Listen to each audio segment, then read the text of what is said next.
Okay, so I'm just gonna set up the timer for 30 minutes, and here we start. Hi everyone. Great to see great players like Hyperlane, expanding the modular ecosystem, Babylon, doing restaking on the great Bitcoin, Redstone leading the oracles in the new worlds, and like Solayer from doing the new restaking protocol for Solana. Yeah. So, but I'm sure a lot of people don't really. There are some crowds that are kind of new to this crypto, and I just want to ask you guys to do a short intro of yourselves.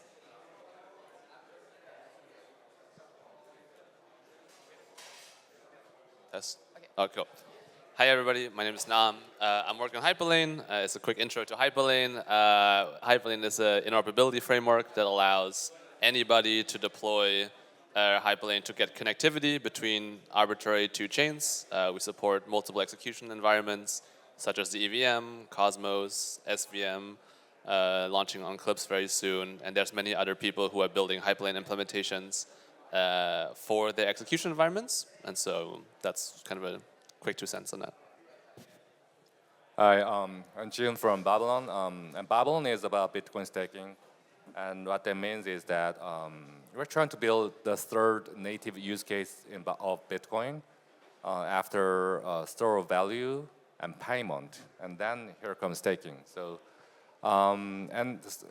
what we are, where we are positioned is actually not a restaking layer, but just staking layer, the first time of its time. And there hasn't been any staking layer on Bitcoin, and we are building that. So we are a little bit different from liquid staking layer and restaking layer. So I just want you to point that out before we discuss further. Hi, everyone. My name is Amal. I'm a business development partner at Redstone Oracle. We are a modular oracle focused on pricing yield-bearing assets and collateral for lending markets, as well as we specialize in pricing LSTs and LRTs. We're deployed on over 50 chains, and we're trusted by some of the largest lending markets in the space, like Morpho and Venus, as well as the largest LRT players in the space, EtherFi, Renzo. So, yeah, great to be here. Thank you for having me. Hi everyone, I'm Joshua from the Solayer team, and we're building restaking on Solana in a sense that in a manner that makes the most sense on Solana. So being able to secure both your on-chain dApps as well as your off-chain modular systems or network extensions. So a lot of interesting things coming up the next couple of weeks, and invite everyone to kind of stay tuned as we head into Solana Breakpoint and Token 2049. Okay, thanks for the introduction. Since we have a lot of we're talking about a little bit of restaking here. I'm just curious, like, where do you think we're at the hype? Everyone's talking about restaking, and like, where are we right now? And like, how is your team like planning this accordingly? Do you want to go first? Yeah, sure. So in terms of where we are, I think restaking is still very new, and we are exploring a lot of new use cases when it comes to reusing and like reusing stake security. And I think each ecosystem is mostly setting into what they feel or what they know is best suited for their chain or their ecosystem. So like Babylon making the most sense for Bitcoin, Eigen or Symbiotic being tailored to the Ethereum ecosystem. And for us, definitely on the Solana ecosystem, we'll be implementing things, customizing it to each of our own chains, and exploring new forms of utility. So for us, we're looking at how do you secure network bandwidth directly on the layer one itself, mainly because Solana is very heavy on the layer one side. Of course, there's going to be a lot more innovation, and we see a lot of teams spinning up layer twos, rollups, and other kinds of network extensions on top of Solana. And we're also going to be supporting that in the coming weeks. But I think, in the future of restaking, every chain, every ecosystem will find that a good balance between how they work on their own chain. Yeah, I would echo what Joshua said in the sense that we are very early in the narrative. I mean, as we know, slashing still isn't implemented on EigenLayer. There's still very, very few yield out there. So very early. In terms of us at Redstone, we were the first oracle to begin pricing LRTs. So we're going to continue to do that. For us, our priority is allowing as many of these LSTs and LRTs to integrate into other DeFi protocols so that we can make the cost of security very low. And if people can still use their LRT tokens to borrow against, it makes the cost of securing these AVSs very low by solving the opportunity cost of money. Yeah, very early, excited to see how the space plays out, and we're going to continue setting up the infrastructure for pricing these assets. I think Bitcoin ecosystem is even earlier than that because there hasn't been no staking layer in Bitcoin, right? So hence there's no liquid staking layer, there's no restaking layer. But since considering the sheer amount of liquidity in Bitcoin, which is about $1.3 trillion, I guess, and that is going to be kind of released through the Babylon starting from the staking. And there are a lot of like more than 10 different liquid staking projects on top of Babylon, which will naturally lead to the restaking projects soon rather than later. So I'm very excited to see many interesting restaking projects as well as in Bitcoin ecosystem. Yeah, I think, I think we're in the same phase like we are more broadly with crypto, which is always too early in the sense that like there's a lot of like stuff that has to be built, right? Like I just mentioned, like slashing is implemented, but even just I think just building the basic staking systems, right? Like I think there's a lot. If you look actually under the hood, a lot of these like systems are not there yet, right? Like basically like most of them you can like deposit the assets into it, and then that's kind of it. And so as a like I guess developer against those staking systems, it's definitely very interesting to see these primitives actually being built so that like somebody like Hyperlane can actually like leverage those, right, for security. But I think at the same time, and I'm curious on your guys' opinion, to be honest.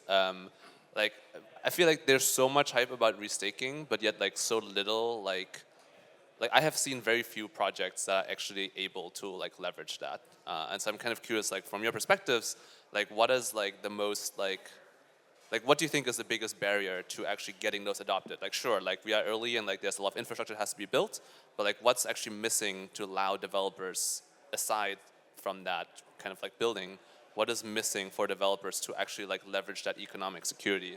Because obviously like if they don't do that, then like this is all besides the point.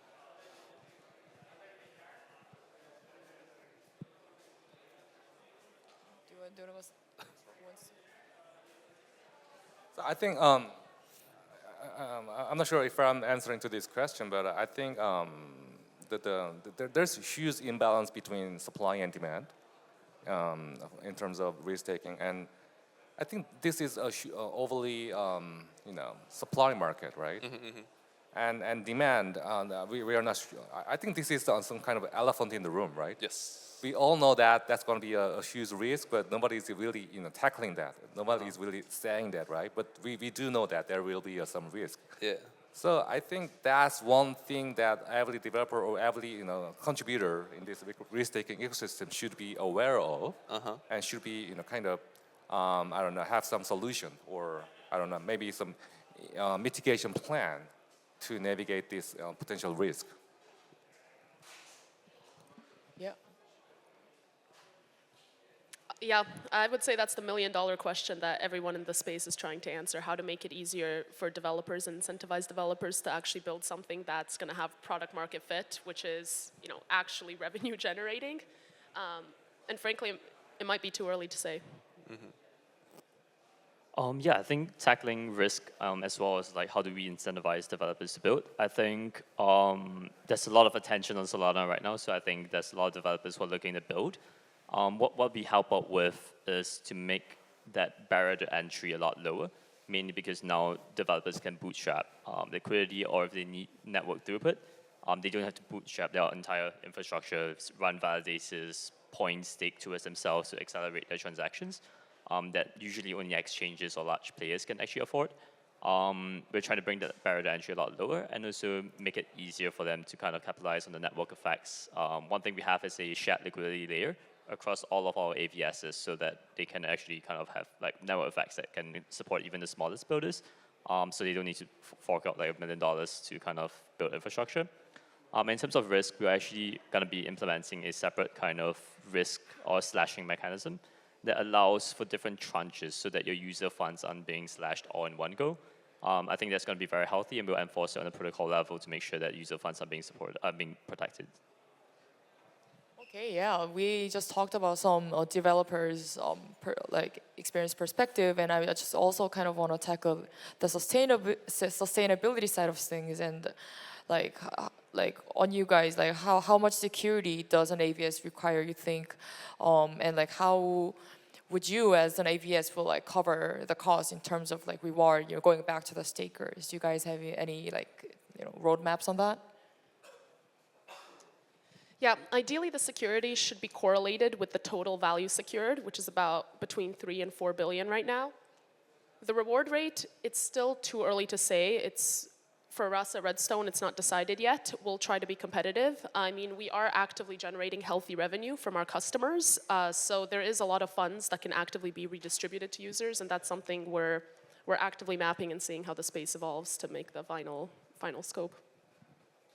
On our side, I think because we're supporting the dApps themselves on Solana, and mostly there's a lot of dApps that collect fees and are able to generate revenue, so they are able to afford the incentives. And it's also because we are going as a pay-as-you-go model in that sense, where if you're a smaller project, you probably don't need that much network throughput, so you don't need to incentivize staking that much. But if you're a larger project, you might need a lot more transaction throughput, but at the same time, you probably have the revenue to kind of support that kind of expenditure. So it's very much friendly towards both sides of the equation, whether you're a large project or you're a small project. And in terms of what's the second question? How would you as an AVS will cover the cost? But I feel like this will be, more relevant to like Hyperlane, I would say. Yeah, I think we have like Hyperlane currently has an EigenLayer AVS. We're working with various staking providers to provide security from other sources as well. But yeah, I think the $1 million question, I guess, is like, what is actually a sustainable kind of like fee portion of the fees that can go towards these operators, and will restakers kind of like see that to be sufficient, right? Because like right now, obviously, most people stake mostly with an expectation of kind of like very large returns, which are like unlikely to kind of like come join. And so I think the bridging space, I guess, that Hyperlane is in has not yet enjoyed a view on economic security at all, right? Like most bridges are effectively proof of authority bridges, and so we're really like leveraging reputational security over economic security. And so I don't think we know yet like how the market will basically price like economic security comparative to reputational security, and then therefore like how much of economic security do you actually need and therefore need to pay for from these different staking sources. So I think that's definitely like something that's like like super interested in seeing through, and like I think we as Hyperlane are definitely very interested. Like what we're actively building towards right now is like the slashing component to like actually make economic security like not just like a narrative, but like an actual reality. But also again curious to hear, especially maybe from Babylon and Solaya, like how do you guys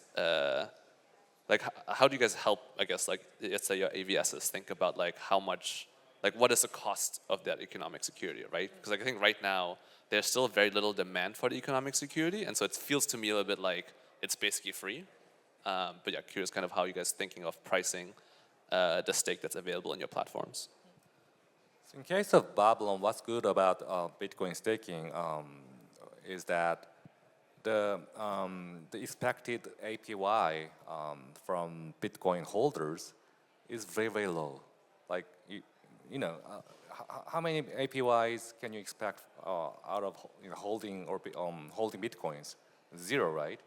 So if you can, as a Bitcoin holder, if you can generate some like 1 or 2% yield out of your Bitcoins, that is going to be a 0 to 1 moment for you, for Bitcoin holders. Meaning that the AVS, normally we just say POS chains or rollups because that's the primary focus for Babylon to provide Bitcoin security. Their security cost can significantly decrease after integrating with Babylon, because comparing with the Bitcoin stakers expected APY and versus the native token stakers APY is just very, very different. So you can just decrease your native tokens in inflation like many percentages. So it actually helps your POS chain's native tokens. I don't want to talk about price, but price pressure in a very positive way. So I guess that's kind of the beauty of, I guess, shared security coming from Bitcoin. Yeah, our goal at Redstone is to help make all of these AVS use cases emerge by making LRTs very, very cheap, making it easy to deposit into an LRT and thus making security so much cheaper. And once there's a bunch of security that we can leverage cheaply, I'm very excited to see what people can do with that, hence why we focus so significantly on LRT pricing as an oracle. By making LRTs have a very low opportunity cost for users, we enable a wide variety of use cases. And I'm interested to see a lot of these new use cases emerge, specifically in potentials around sequencing with AVSs. So I'm interested to see how AVSs can enable fair sequencing. And yeah, the space is actively emerging. Yeah, I think in terms of the type of AVSs, because we are doing two separate types of AVSs, right? With your endogenous and your exogenous ones. The strategy for each is going to be very different. I think one thing is that we're trying to see what are the additional use cases that are possible primarily only on Solana, or if there are other kinds of use cases that we can kind of expand the surface area for restaking in general. So maybe looking at a bit more consumer-focused things, deepen AI, because I think that's where a lot of value is. It's not just DeFi. I think there are a lot more things that we could do in the blockchain, and there are probably a lot more systems that we could secure with academic security. Then there's a much more bigger demand, and then the pricing and the marketplace will take over on like what was going to be delegated to it. And unfortunately I have to hop off to a different panel right at 5:30. Yeah. But yeah, I think that's our stance to its accelerating the overall restaking ecosystem. So yeah, I know Jason has to hop off soon in 3 minutes, but I just want to give one of like the last questions to you and Babylon. Just curious, like we have these new terms called AVS, introduced by Eigenlayer.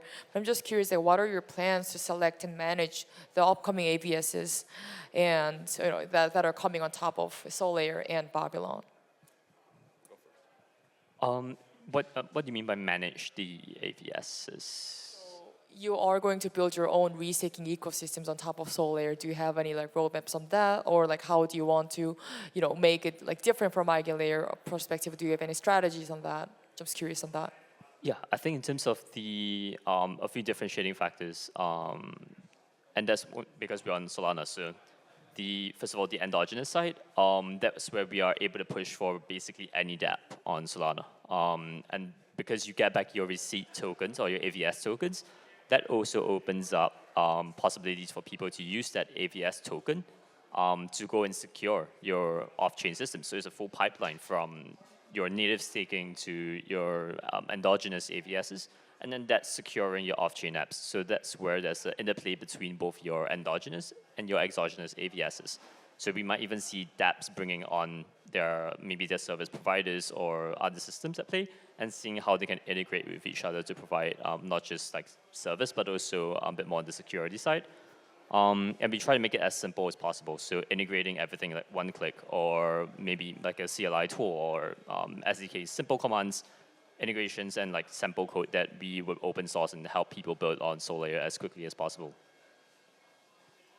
What's a little bit different between Babylon's Bitcoin staking and Eigenlayer's AVS is that normally, not all the time, but normally AVSs are relatively newer projects, whereas what Babylon is trying to provide Bitcoin security is mainly existing chains. For example, we are focusing on Cosmos Layer 1s as well as OP stack rollups, and most of them we are having a discussion with are existing chains like for several years. So and because of that, the rewards in the form of their native assets can be very relatively stable than those newer projects, and that could be very interesting for those Bitcoin stakers. Yeah. So now let's get back to a little bit of more AVSs, because I want to also ask questions to Mal and Nam. Yeah, so I'm just curious because Hyperlane recently launched as an AVS on EigenLayer. Just curious, like on your perspective, what kind of AVSs would be able to make revenue for the LRTs to give yield that the restakers will be like meaningfully satisfied? I think it's very hard to satisfy people when they're chasing for yield. I don't think anybody's ever going to be like, oh yes, I'm satisfied with this yield, I guess. But obviously, like the more the better at like risk adjusted for like the adjusted risk. And I think I guess our bet as Hyperlane, again, not just like an EigenLayer, but like in any source of economic security, I think is the fact that I think chain validation, right, like which is basically the primary objective as a validator in an interoperability protocol, is like close to like I guess like risk-free, so to speak, right? Like there's not like a lot of like external like you just have to follow the validation logic of the chain, and like you know what risk you're taking on by doing so. Versus I think some and the slashing basically is consumerate of that. Versus I think maybe some of the other AVSs, right, like have more like basically slashing conditions with like honest majority assumptions, which I think would probably, if I were, I guess, like an LRT or like a restaker, I would probably, well, if I were them, I would be more worried about it. I don't know how many people are actually worried about it, but they should, in my opinion. Yeah, like I think like finding actual sources of like AVS applications where like there's real revenue coming in, which again I think does exist of interoperability, as like people are very much willing to pay for like the convenience of being able to bridge assets, but at the same time the like risk of basically like getting slashed is fairly low, and so I think that presents hopefully like a good example of AVSs. And yeah, again, I'm definitely interested to see many more of those, because I think for us to obviously leverage staked or restaked security, like there needs to be a healthy ecosystem, and one that I think like you mentioned, right, like most AVS projects are like relatively early and like relatively like young teams, and so I think it's probably going to be a bit until we have that healthy ecosystem.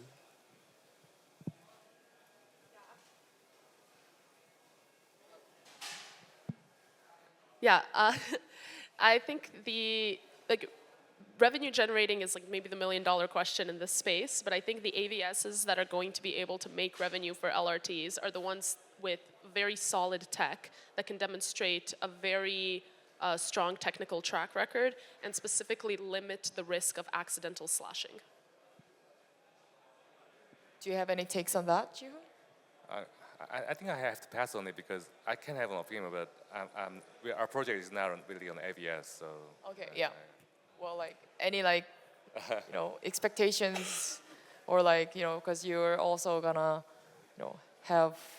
you'll see some potential AVSs that are building on Babylon, and I think you can also share some insights or like your strategies behind that. Because one other thing that is a little bit difficult for me to answer is because, as I just mentioned in the previous answer, that most of the target like AVS we are focusing on is that not really middlewares, just with POS chains and OP stack rollups at this stage, and they are kind of relatively established ecosystem, right? And they do have their utility, and relatively comparing with other younger teams. So yeah, I mean we don't really have that concern. Relatively, those other Ethereum risk-taking project, I guess. So That's yeah. great. Yeah. So just like one last question before we ask from the panel, from the crowd. Just curious, like maybe you can give a little bit of more insights. How would you rate, your maturity as an AVS, and like, for example, with more ecosystems from like Solare, Babylon coming up, do you feel comfortable to going into the market, as we're expecting to see more restaking layers or restaking layers launching soon? Do you have any confidence, or do you guys want to give a, like share like what's your, like where you're at right now, and like how you're kind of preparing to expand to other restaking layers?